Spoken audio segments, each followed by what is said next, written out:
บายดีทำส้มนี่ก็สับใส่กับสีตีข้าวฟัดข้าวเลยกำลังเงินแล้วก็ตีข้าวก่อนมันนี่ข้าวกระกล่อง100 มัดประมาณครึ่งชั่วโมงก็แล้วแหละตัวทึบไปตีแล้วกับมีทำส้มนี่ก็บดจอยตีก่อนเอ้ยเพื่อกะตัวมันขี้สลุมัน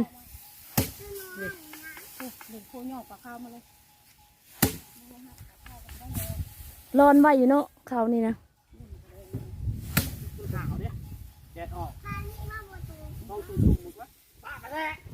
ตัวเขาตีแล้วก็มีเลย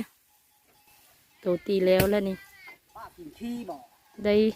3 กระสอบไปเลยจะได้สับใส่ไปตีก้อนมันนี่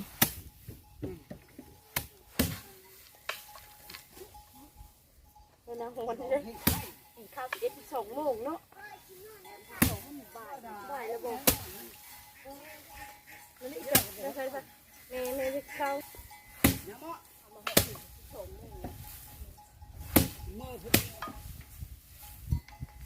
ข้าวแล้วมันเลยตีง่ายอยู่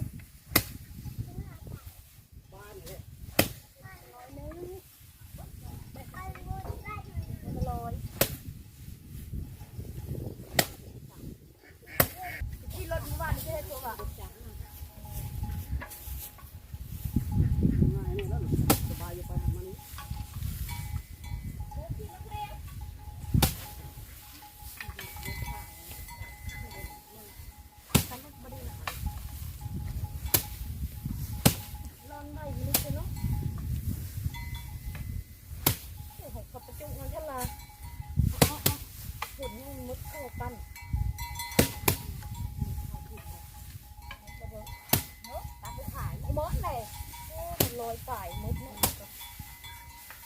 พอนเอาลูกเอานะ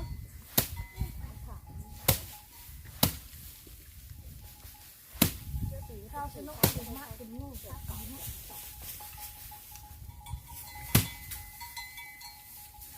ในอีบอสอบนี้เนาะพอดีปีนี้ได้5 สอบที่แล้วนี่ได้จะครอบเลย11ปีนี้ได้5 สอบไกลกันคนละเนาะครึ่งหนึ่งเลยน้ำขาดบ่น้ำไม่ได้ห้ามไม่ได้มีผงชื่อกระแทกแพงสอบมันหยุดเด็กแตกมั้งเขาสอบนึงเลยแต่มันย่างเลยข้าวรีบเลยดีใจแล้วจะใส่มาตีข้าวมาแล้วไง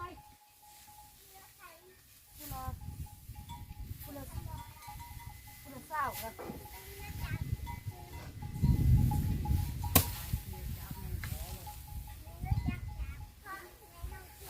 คุณแม่เอาขึ้นดิ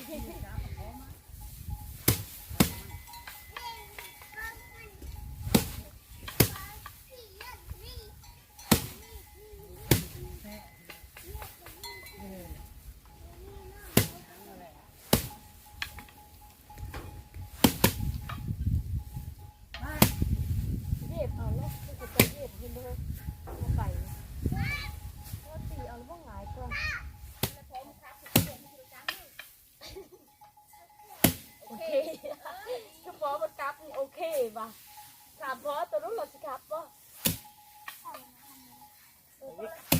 เขาลีกเลยเนาะเอาละสิบ่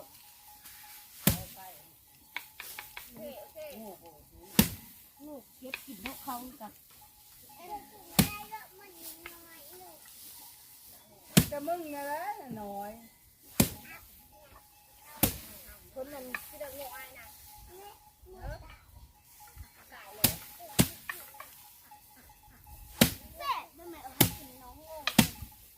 เนี่ยมันเอ้ย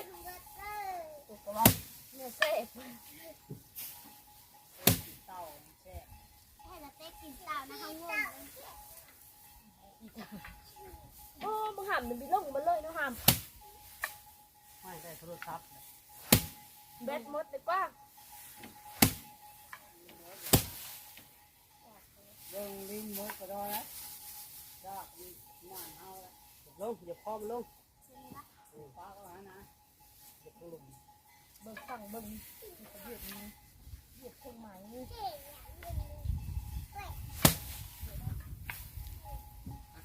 ่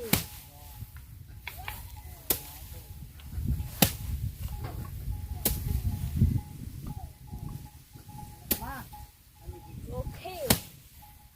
มัสดามหมดเนาะ งดนะโง่ก็กินข้าวก็กินคนก็กินให้เราเต๊ะมาเพราะว่าเขาจะเล่าแล้วคนได้แล้วเป็นกิน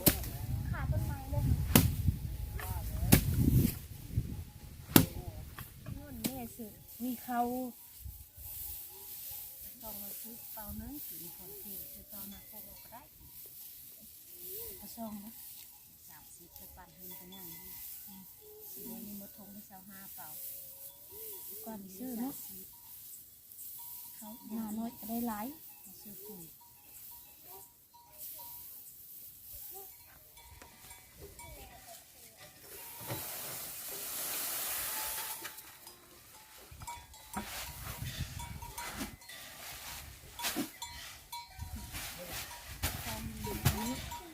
พี่ยศอันเดียวพี่ เมื่อแม่เนาะเมื่อเตยสั่ง โดพี่ไม่ยังเอา เตยเมื่อส่งกันจะเตยเปล่า พวกพี่ว่าจัก นี่นี่ ข เขา อง เก็บ ก็ถามมือ มันก็ได้กระดอกอะเอาวะปีแล้วเลยแล้วก็ได้กระสอบนึงเบิ่งก้อนจะได้สองบ่ได้ขอดสองเนาะเอ้ยได้กระสอบแล้วจะได้หลายบ่ได้เด้ข้าวตัวน้อยบ่จะได้หลายข้าวมดถงได้5กระสอบตีไปตัวข้าวตี พ นี่ อแล้วซักเนื้อเต็มนี่น้ำเต็มมันมัดได้อยู่ เอาโต๊ะมาได้ละ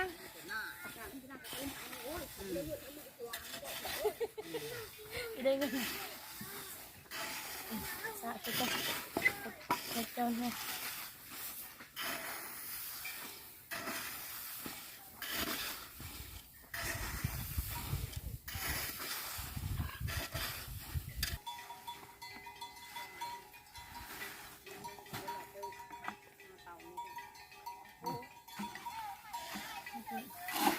มือแล้วบอกแผลมีตายไหมโอ้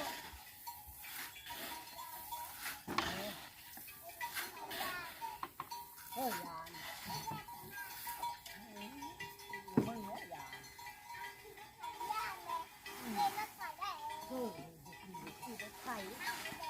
บอกพี่มือเขาจ่อยไม่ซ่าโลด เขาจะขี้ให้แล้วก็เขาจะขี้นี่นะ